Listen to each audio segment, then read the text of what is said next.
Hi everyone, and welcome back to English 2. Today I'll be doing our introduction to fiction, and we'll be starting to look at fiction and how to analyze it. We'll be looking at it in much more detail and in-depth over the course of the first half of the semester. Specifically, we'll be looking at the elements of fiction, things like plot and characters and setting. And we'll be doing more of a deep dive on how each of those affects a story and how we can use it as a tool to analyze them.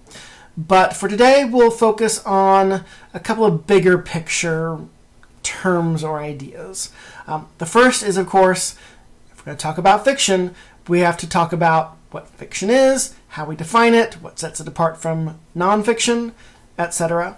And then we're also going to look specifically at genre, which is a way of categorizing it, and specifically in fiction we have a ton of different genres. And we'll talk about what those are and kind of how we divide fiction into those in preparation for today's story, which is Happy Endings by Margaret Atwood.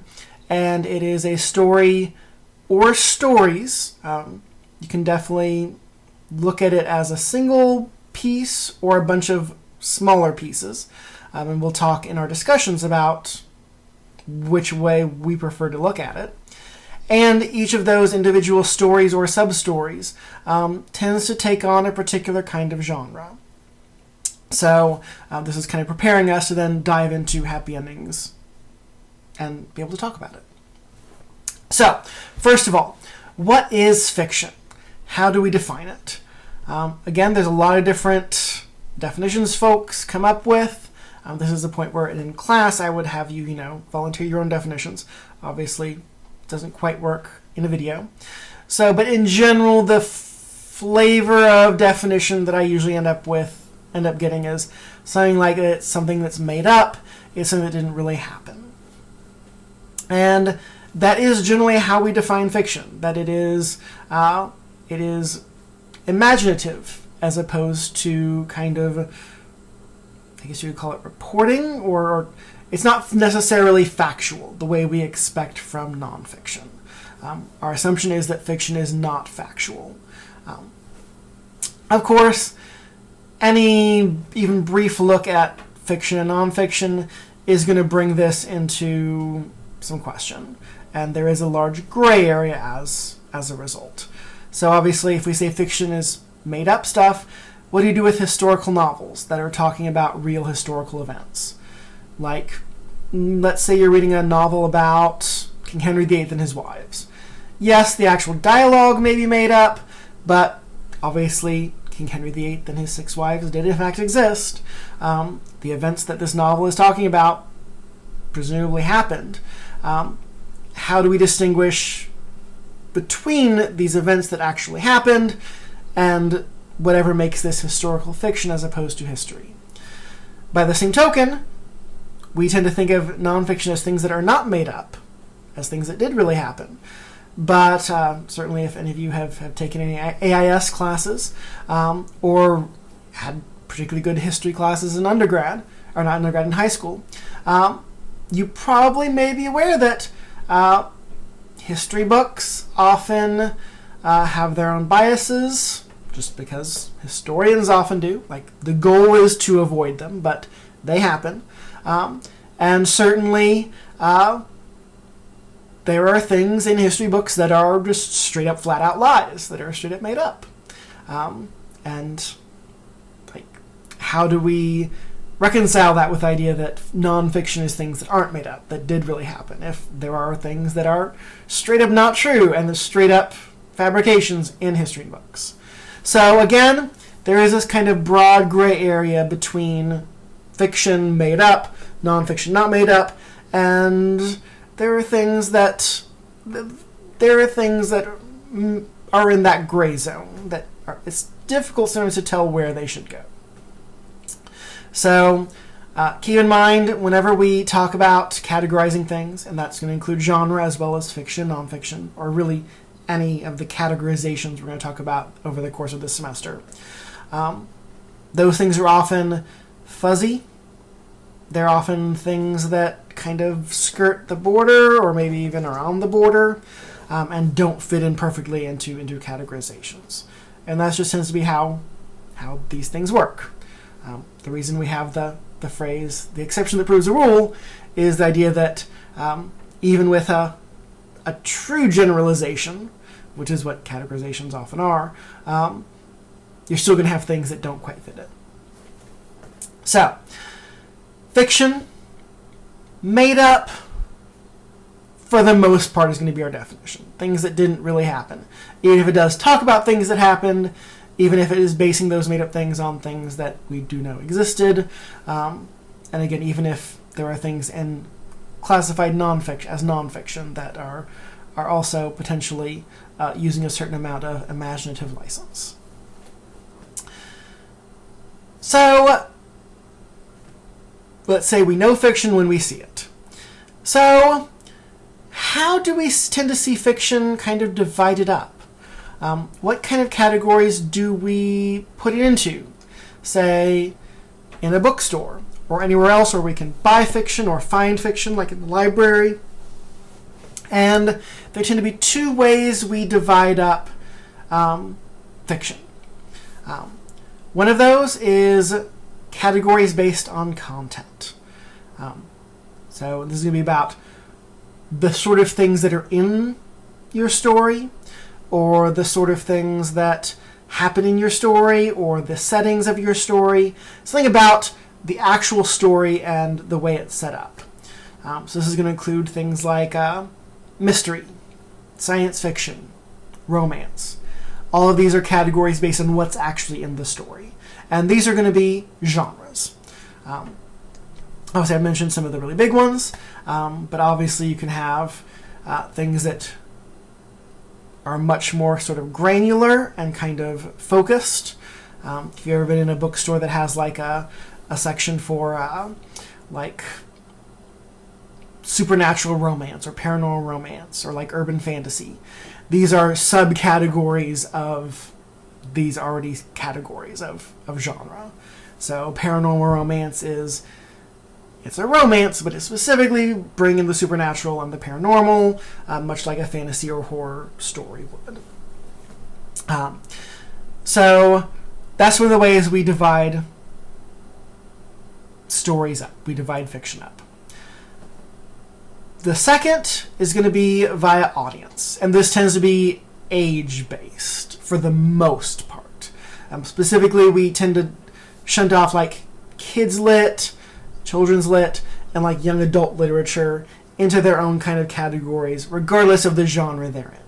Like, we certainly might still subdivide things by genre under that, but we tend to, like, for example, not necessarily put young adult fantasy with our adult fantasy with our children's fantasy. We tend to have a young adult section and a kids section, and then in that there might be a section just for kids fantasy or just for young adult fantasy. So category 1 is based on content. Category 2 is based on audience. This can also sometimes play into like stories that are not necessarily. It can sometimes divide things up by audience, not necessarily in an age-based way, but sometimes in a gender-based way.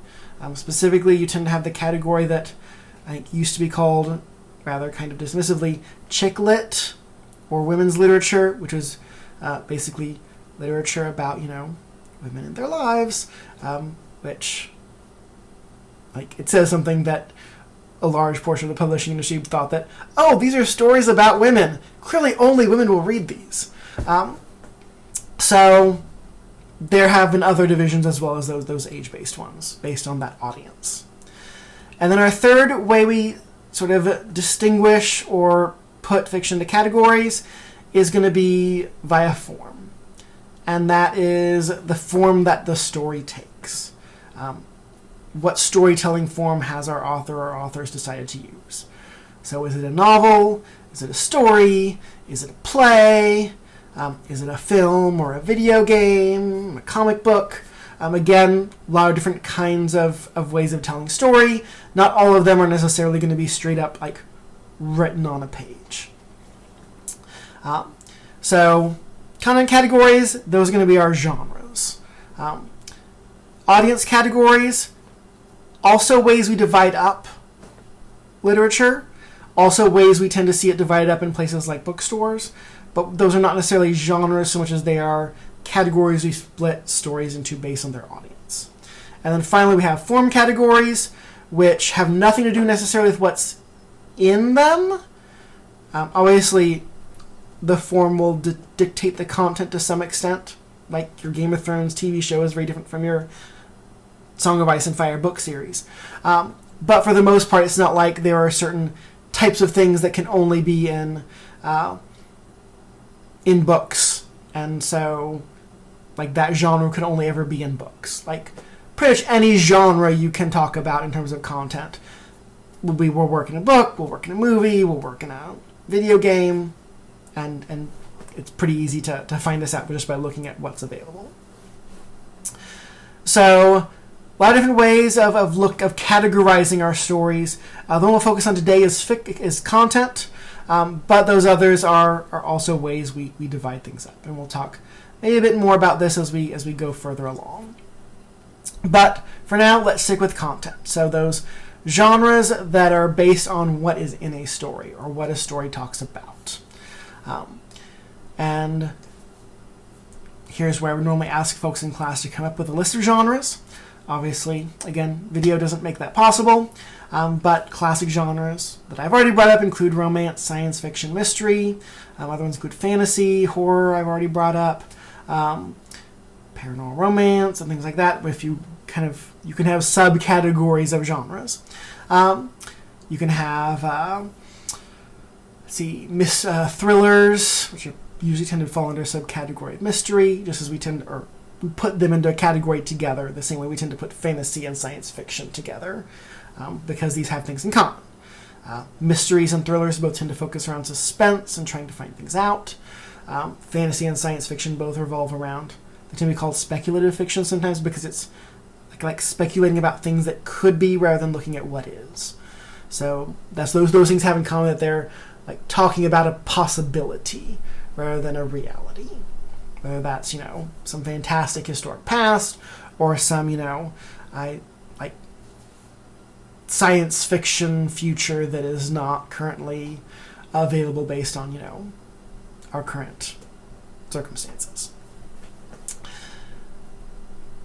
We tend to divide things into genre based on the content because for each of these genres, we have expectations of it. So in a mystery novel, we expect that there's going to be some kind of mystery to solve. Usually a murder, occasionally some other kind of crime, but usually a murder, because that tends to give us some nice big stakes. We tend to expect that we're going to get a solution by the end, like we're going to find out what actually happened. If you had a mystery novel that neither of those things happened in, it would be a pretty crappy mystery novel. A romance. We're going to presumably have two people. More recently, I think they've done, in the past, like maybe decade or two, they've started looking at, so some of the fringe romance publishers have started looking at romances with more than two people. But for now, the vast majority are focused on two people. Largely heterosexual romance, but not always. There's definitely been a boom in same-sex romance. But we tend to, for a romance story, we tend to expect usually two people, and they fall in love. There is a romance. And for the most part, we expect a happy ending. Like they end up together in some way. This is not always the case. You can have romantic stories that don't have a happy ending. But for the sake of a romance novel, we usually do want a satisfying ending. And for that usually means them ending up together. Science fiction, again, we're usually expecting either something that's set in the future or something that is involving some scientific element that is different from our everyday life. Fantasy, it's often going to be set in the past, but not always, and usually involving some level of like paranormal or supernatural element. Horror can be like either supernatural horror, or it can be just straight up, everyday real life type horror, like, your serial killers. Each of these genres has expectations that its writers come to it, like presumably they're writing this because they want to tell these kinds of stories, or ultimately these kind of stories sell, and that's what they're trying to make money with. And readers read these because for some reason, something about these kinds of stories strikes a chord with them usually. So we divide fiction into these genres. Makes perfect sense, right? Oh, it doesn't always work that great. I mentioned that, every categorization has its exceptions and its gray areas. Genre is no different. Sometimes you'll have stories that cross genres. I mentioned earlier that we have, things like paranormal romance or supernatural romance. Part of the reason that those ended up sometimes getting their own devoted sections in stores was because these stories didn't always 100% fit into romance. They didn't always 100% fit into horror or fantasy. And once you get enough critical mass of them, it makes sense rather than trying to jam them into one or the other, give them their own category. And obviously, there were enough of them, especially in the wake of stuff like Twilight, to make that possible. That does not always work for every genre-crossing story. So one really good example of a text that crosses genres is that to the point where it made it really difficult for it to even get published in the first place is, and if any of you have ever read Diana Gabaldon's Outlander series or seen the Starz TV series based on it. New York Times best-selling novel series. Super successful. Made the author a millionaire, I'm sure. She had very serious problems even getting it published in the first place because it's a romance. The core of the story is the relationship between the female lead and the male lead. But it's also a time travel story because she's going back to 1700s Scotland, which is where she meets the hero. So that puts it already into science fiction, fantasy place as well. But it's also really basically a historical novel because even the present that she's coming from is World War II. And most of the story is taking place in the 1700s in Scotland, and it's focused around, the history and everyday life of that period. But then there's also some kind of, the heroine she starts out as a nurse and then eventually ends up as a doctor, and so there's a large, medical element, which could fall under, kind of medical thriller sort of category. There's espionage, which might bring to mind spy novels and such. There's a lot of different things going on in these stories. And as a result, it's really difficult to figure out where to locate these. Yes, they could fit under romance, but they could also fit under fantasy or science fiction. They could also fit under mysteries, depending on the books, because some of them have a big mystery that needs to be solved. And so the author had real problems getting that published in the first place because it didn't fit neatly into any of those boxes. Eventually, of course, it did get accepted and published. It was super successful and made a bunch of money for both her and the publisher. So the joke is on all those folks who turned it down. But this is why if you go to a bookstore, often you'll see a section that's just labeled fiction. In addition to all of those subgenres, because sometimes there are books that we don't put into those categories for whatever reason. Sometimes it's that they just genuinely don't fit into any of those categories, like Outlander. Sometimes in the past it has had to do with the way that we look at gender and authorship. For many years as I was growing up, if you had the same story written by a man and a woman, and it centered a relationship between two people at its center, female author gets put in romance. Male author, it gets put in fiction. Because romance was seen as this was a ghetto for, female authors, women writing about romance, and this is their area that they're supposed to be stuck into and not go out of.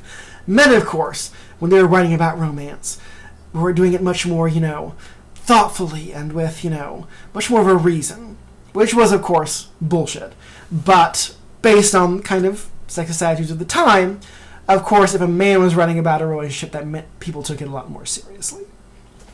So, fiction, sometimes it's that things didn't really fit into a genre. Sometimes it was that they didn't want to put things into genres based on prejudice or things like that. And sometimes it was just that, like, they didn't really necessarily want to create a genre for it, even if there was a ton of stuff along those lines. Like, when there were enough supernatural romances being written, a lot of bookstores created a section for it. There are probably an equally large amount, if not more, literary novels about, like, middle-aged English professors undergoing midlife crises and, cheating on their wife with, like, a young graduate student or something. And you could probably split those out into its own category if you wanted to. But it doesn't, like, supernatural romance is kind of pithy and easy to put on a little sign in the bookstore.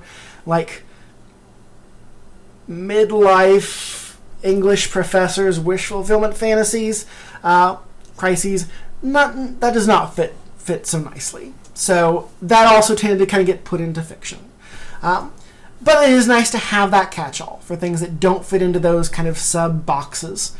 You have a big box that you can just put them in. So, fiction as a sort of genre tends to be seen as kind of a catch-all for anything that doesn't fit into the sort of set genres, at least for the purposes of, like, going to the library or a bookstore. We also have other ways we divide things up when it comes to non-written stories.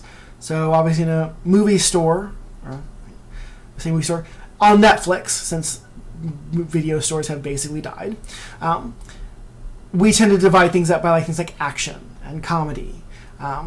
Like, we're not necessarily giving them the same divisions that we are in like, written literature. Some of them are the same, romance, but things like action, comedy, like, are going to be ways we divide films and TV shows, and are not necessarily the same kinds of ways we divide up books. So, different kinds of genre setups depending on what category form we're looking at, like what form our story is taking. So, hopefully, genre has kind of made a little more sense to you based on if you didn't already know about it. And this then brings us to our story for today, which is Margaret Atwood's Happy Endings. So it is basically 6 stories, each of which is kind of different.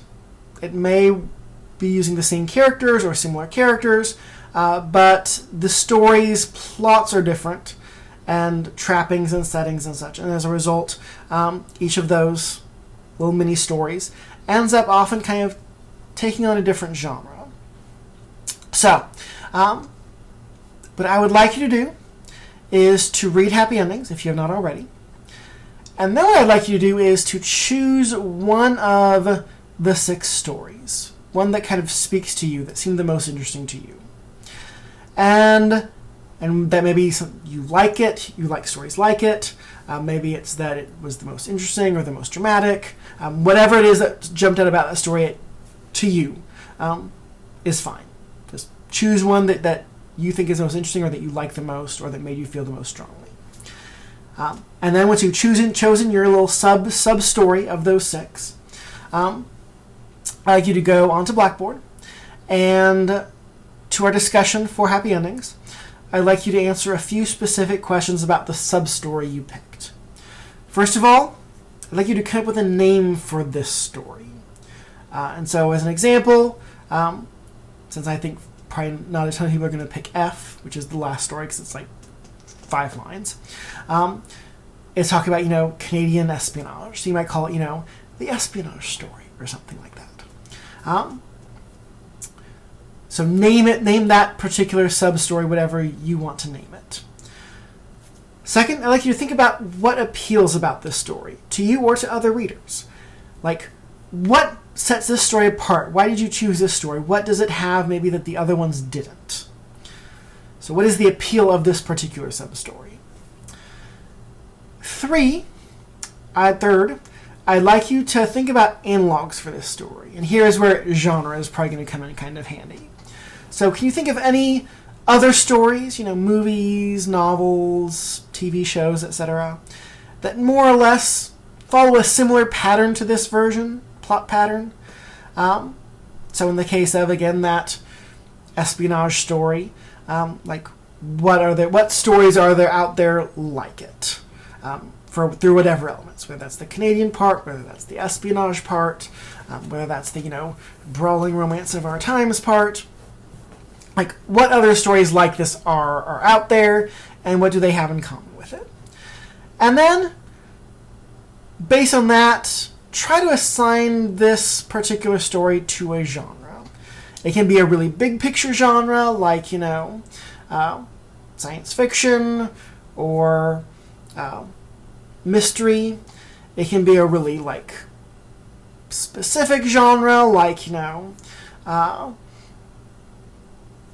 dramatic thriller, or romantic suspense, or if you can't really find any good way to categorize it, you could put it under fiction.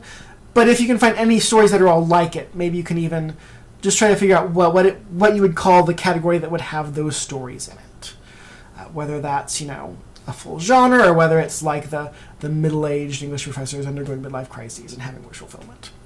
That can work as a sort of categorization for the purpose of this assignment. And then finally, I'd like, kind of going back to what we talked about with close reading, I'd like you to talk about the things that you noticed when you read that particular part. What did you notice about that particular sub-story?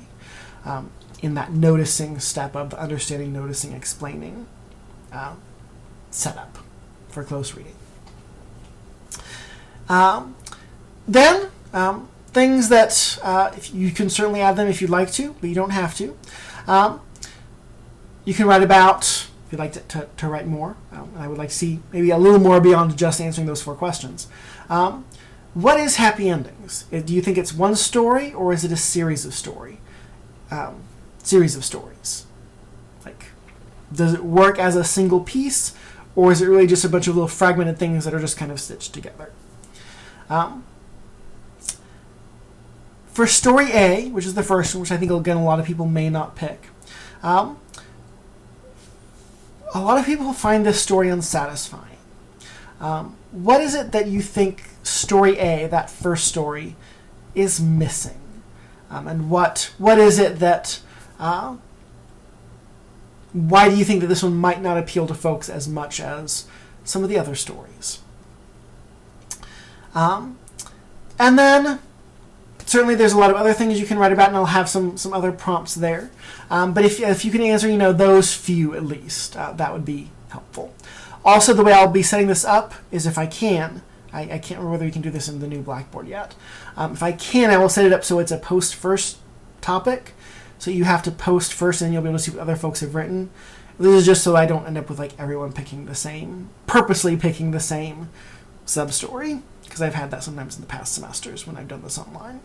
So pick your own story, write your thoughts on it, and then you'll be able to see other folks' thoughts. So I'm aware that there may be some repetition, and that's fine. Don't worry about it. I just want to make sure that, I'm getting folks' own thoughts rather than what folks are distilling after reading everyone else's thoughts. So that is what you'll be doing for this discussion. And again, those instructions will be there on Blackboard. So keep an eye out for that. And that'll be it for happy endings. For our next and last video for the week, we will be looking at Elizabeth Bishop's One Art. And we will be doing a sort of the online version of an activity I like to call Are You Better at Interpreting Literature Than Cameron Diaz?